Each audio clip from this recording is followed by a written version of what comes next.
Perkenalkan, nama saya Ade Melati Sukma dan teman-teman saya Agnia Amelia Rusdiana, Afra Naura Aziza, dan yang terakhir ada Indah Lestari.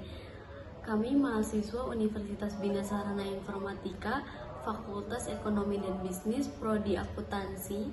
Kami ingin mempresentasikan hasil diskusi mengenai perlindungan hak penyandang disabilitas dalam perspektif hak asasi manusia dan inklusif sosial. Penyandang disabilitas merupakan bagian dari masyarakat yang membutuhkan aksesibilitas untuk mencapai kesamaan, untuk mencapai kesempatan hak dan kewajiban bersama. Namun pada saat ini penyandang disabilitas masih menghadapi berbagai tantangan dalam akses layanan umum, pendidikan, kesehatan, dan ketenaga kerjaan yang memerlukan dukungan dan bantuan. Rumusan masalah yang pertama ada tantangan dan hambatan. Tantangan dan hambatan itu secara normatif maupun impresif sesuai dengan perundang-undangan yang berlaku. Dan yang kedua ada tantangan dan hambatan, yaitu dalam memperoleh hak-haknya khususnya di bidang pendidikan dan pekerjaan dan perlindungan hukum. Dan yang ketiga ada upaya mewujudkan inklusi sosial pemerintah dan masyarakat agar mereka dapat berpartisipasi secara penuh dan setara dengan berkehidupan bermasyarakat. Dan yang keempat efektivitas kebijakan dan fasilitas. Dan yang kelima ada peran dan tanggung jawab lembaga negara, dunia usaha, dan masyarakat untuk menghapus diskriminasi serta mewujudkan lingkungan yang aksesibilitas dan inklusif bagi penyandang disabilitas. Tujuan penelitian yang pertama, mendeskripsikan peran negara dalam pemenuhan hak-hak penyandang disabilitas secara konstitusional dan normatif. Yang kedua, menganalisis implementasi prinsip inklusi bagi penyandang disabilitas di berbagai aspek kehidupan. Ada metode penelitian.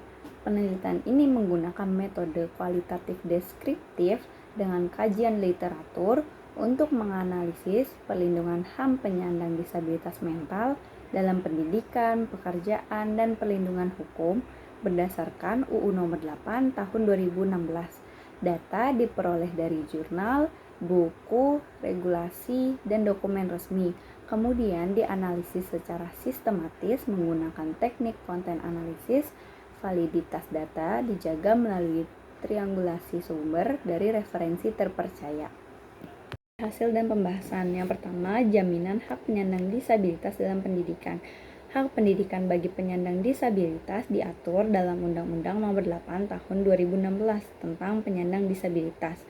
UU ini menekankan dua aspek utama, yaitu fasilitasi pembelajaran keterampilan dasar dan pembentukan unit layanan disabilitas atau ULD di tingkat pendidikan dasar dan menengah.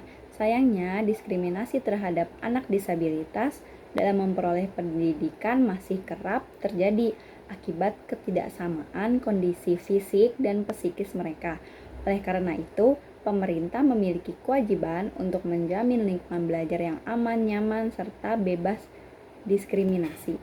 Keterampilan dasar yang perlu difasilitasi mencakup pembelajaran huruf Braille bagi penyandang disabilitas netra, bahasa isyarat untuk penyandang disabilitas rungu, serta metode komunikasi alternatif lainnya.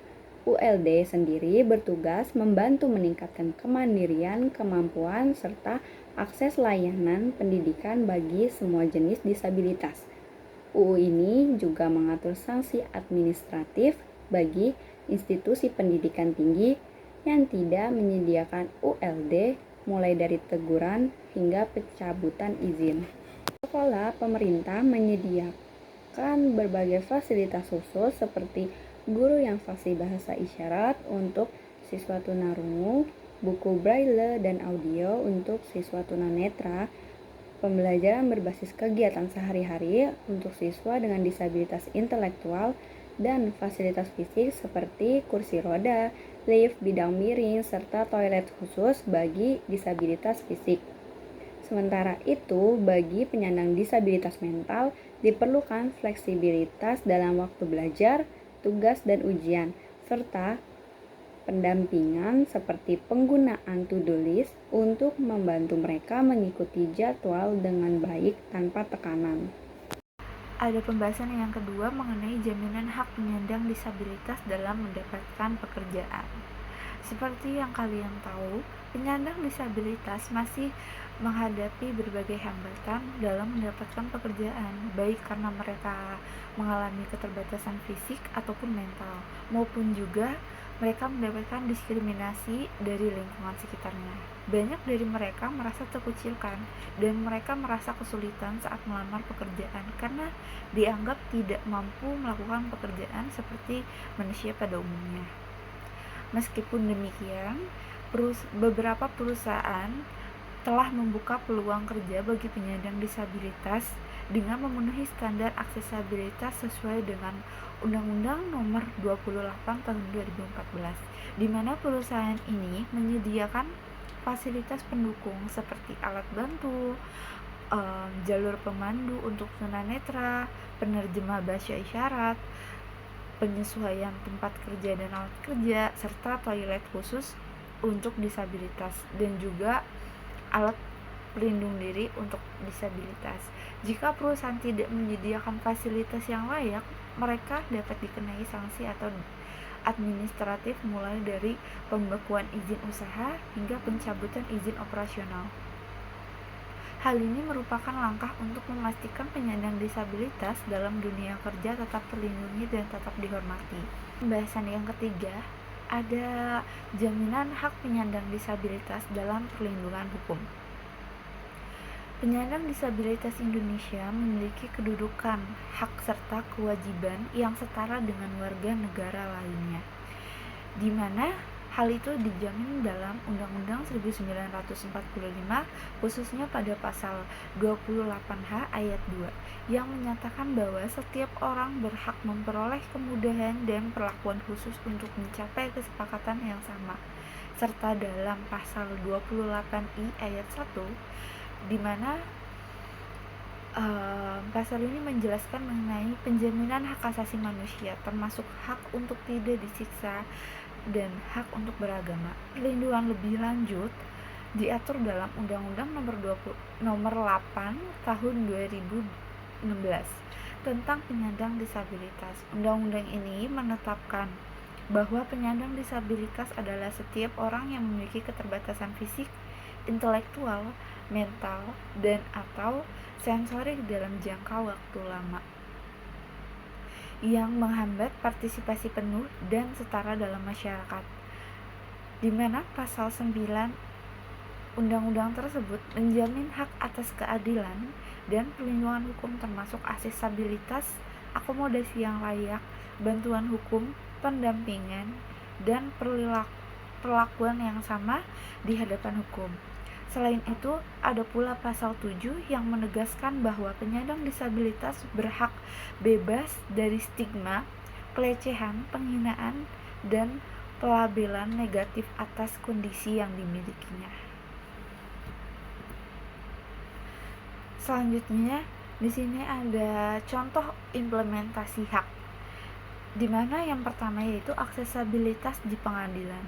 Pengadilan wajib menyediakan akses fisik, misalnya rem atau toilet khusus, dan fisik, misalnya penerjemah bahasa isyarat, informasi dalam braille, agar penyandang disabilitas dapat mengikuti proses hukum dengan setara. Contohnya, di mana seorang tunanetra berhak mendapatkan dokumen dakwaan dalam bentuk braille saat mengikuti sidang. Dan yang kedua, ada pendampingan dan bantuan hukum, di mana penyandang disabilitas ini berhak didampingi oleh pendamping hukum atau keluarga saat berhadapan dengan proses hukum, yang dimana contohnya yaitu seorang penyandang disabilitas intelektual didampingi oleh ahli hukum saat diminta keterangan oleh polisi. Dan yang ketiga, ada perlakuan yang sama di depan hukum, di mana penyandang disabilitas ini tidak diperbolehkan secara diskriminatif oleh aparat penegak hukum, baik sebagai korban, saksi, maupun terdakwa.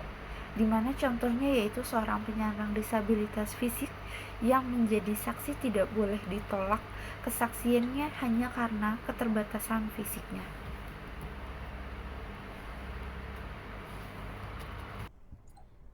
Untuk selanjutnya ada kesimpulan, perlindungan hak penyandang disabilitas di Indonesia telah diatur melalui Undang-Undang Nomor 8 Tahun 2016 dan ratifikasi CRPD yang menjamin hak atas pendidikan, pekerjaan, perlindungan hukum, dan partisipasi sosial. Namun, implementasinya masih menghadapi kendala seperti terbatasnya fasilitas aksesibel, rendahnya kesadaran masyarakat, dan lemahnya pengawasan. Akibat penyandang disabilitas masih mengalami diskriminasi dan kesulitan akses layanan, upaya pemerintah sudah dilakukan, namun belum merata, sehingga partisipasi aktif penyandang disabilitas dalam perumusan kebijakan perlu ditingkatkan agar lebih inklusif dan tepat sasaran. Untuk sarannya, untuk memperkuat perlindungan hak penyandang disabilitas, pemerintah perlu peningkatan pengawasan terhadap implementasi Undang-Undang Nomor 8 Tahun 2016 khususnya dalam penyediaan fasilitas dan akomodasi yang layak di sektor pendidikan, ketenagakerjaan, dan layanan publik. Sosialisasi dan edukasi pada masyarakat serta aparatur negara juga perlu ditingkatkan guna mengurangi stigma dan meningkatkan pemahaman tentang inklusi sosial. Selain itu, kolaborasi dengan organisasi penyandang disabilitas harus diperkuat agar kebijakan yang dihasilkan lebih responsif dan partisipasif. Peningkatan aksesibilitas fasilitas umum, tempat kerja, dan lembaga pendidikan juga perlu secara menyeluruh. Terakhir, penguatan layanan khusus seperti unit layanan disabilitas serta pelatihan tenaga pendidik menjadi langkah penting untuk mendukung kebutuhan penyandang disabilitas secara optimal. Untuk selanjutnya ada poster. Di sini ada poster hak-hak penyandang disabilitas, ada hak asasi manusia dalam pekerjaan, masyarakat, dan pendidikan. Sekian dari kelompok kami, kurang lebihnya mohon maaf. Wassalamualaikum warahmatullahi wabarakatuh.